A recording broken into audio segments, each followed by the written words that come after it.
Igihangange TV. Igihangange TV. Channel yawe, channel yanjye. Ushobora gukora subscribe. Ushobora gukanda kuri like. N'utu dukuru tubagezaho rega wadusharinga cyangwa kora comment.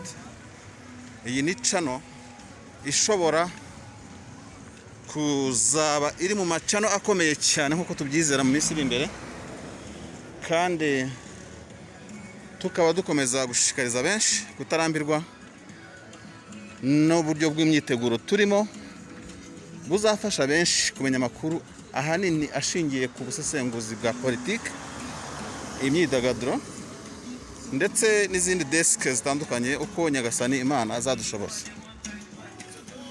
Kuri uyu mugoroba nk'uko bisanzwe turi mu butembere ibyo bita promenade vespérale, bya bindi tubwira abantu ngo wowe niba wiri gukora akazi cyushya amaraso, tembera n'amaguru, reba ibyiza bitatse Kigali, ubuzima bukomeze kuko ubuzima ni burebure kandi ubuzima ni bugufi, biterwa no ko washatse kubugenza.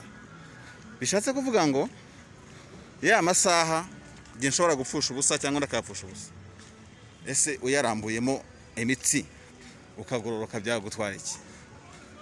Iyi ni Tropicana Plaza, inzu nziza cyane y'ubucuruzi. Ntabwo turi kwamamaza, ariko iyo ugenda n'amaguru ugira byinshi ureba bikagushimisha. Uyu mugabo kabisa cyangwa se uwari wese wubatse inzu sinzi ngo ninde, namubwira ngo big up kubaka inyubako nziza nk'iyi ngiyi. Yahinduye isura y'umujyi wa Kigali ndetse na quartier ya business ku buryo bufatika. Ndi igihangange mu bihangange. This is Igihangange TV. Yeah.